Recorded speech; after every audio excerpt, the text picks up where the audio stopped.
है कि स्थिति को भांपते और समझते हुए हर चाहे राज्य हो चाहे केंद्र हो अपनी जिम्मेदारी को समझे, इन मजदूरों का दुख दर्द समझे, क्योंकि यही मजदूर ऋण की हड्डी है और ये समझना होगा कि कितना महत्वपूर्ण है और कितने दुख और तकलीफ में ये है। कौन सुनेगा इनकी? राज्य अपना पल्ला झाड़ रहा है, केंद्र अपना पल्ला झाड़ रहा है। बढ़ रहे हैं आगे। केंद्र सरकार ने भले ही 25 मई से घरेलू विमान सेवा शुरू करने का ऐलान किया है, लेकिन महाराष्ट्र सरकार ने फिलहाल घरेलू सेवाओं को शुरू करने से इनकार कर दिया। महाराष्ट्र के गृह मंत्री अनिल देशमुख के मुताबिक रेड जोन के एयरपोर्ट के अभी उसको खोलना खतरनाक साबित होगा। तेलंगाना ने कहा कि वो 30 मई तक घरेलू उड़ान शुरू नहीं करना चाहता है। पश्चिम बंगाल ने भी घरेलू सेवा शुरू करने की तारीख बढ़ाने की मांग केंद्र से की है।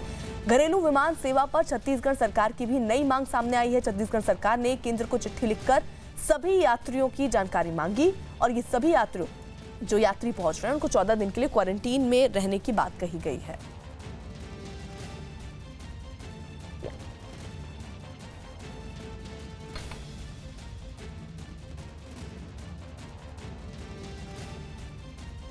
पच्चीस मई से शुरू हो रही घरेलू उड़ानों पर भी सियासत गर्मा गई है। महाराष्ट्र सरकार ने रेड जोन में एयरपोर्ट खोले जाने की उसको खतरनाक बताया, जिस पर बीजेपी ने महाराष्ट्र सरकार पर कंफ्यूज होने का आरोप लगा दिया।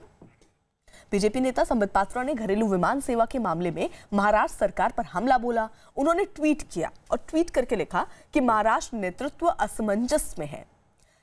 एक ये भी नहीं चाहता कि एयर स्पेस खोला जाए, जबकि दूसरे को लगता है कि लोकल ट्रेनें फिर से शुरू हो जानी चाहिए।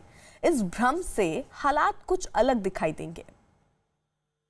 इससे पहले महाराष्ट्र के गृह मंत्री ने घरेलू उड़ान शुरू करने का विरोध करते हुए ट्वीट किया था और लिखा था कि रेड जोन के हवाई अड्डों को इन हालात में खोलना खतरनाक साबित होगा।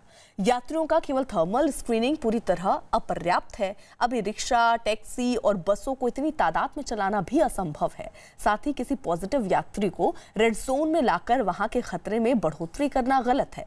ग्रीन जोन से स्वस्थ यात्रियों को रेड जोन में लाकर उनके खतरे को क्यों बढ़ाएं?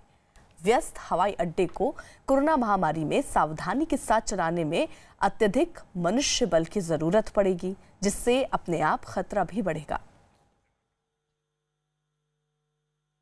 महाराष्ट्र के नांदेड़ में एक आश्रम में एक साधु की हत्या का मामला सामने आया। नांदेड़ के आश्रम में सदगुरु शिवाचार्य की हत्या उन्हीं के आश्रम में उस वक्त कर दी गई जब वो रात में सो रहे थे। उसी आश्रम में एक और शव मिला, जिसकी पहचान साधु के सहायक के तौर पर की जा रही है। चौंकाने वाली बात यह है कि साधु और उनके सहायक की लाशें आश्रम के अलग अलग हिस्से से मिली हैं। शुरुआती अंदाजा यही है कि शनिवार को आधी रात के बाद किसी वक्त हत्या की इस वारदात को अंजाम दिया गया। पुलिस का अंदाजा है कि इस हत्या की इस वारदात के पीछे चोरी का मकसद हो सकता है। हालांकि पुलिस ने मौके पर पहुंचकर तफ्तीश शुरू कर दी है।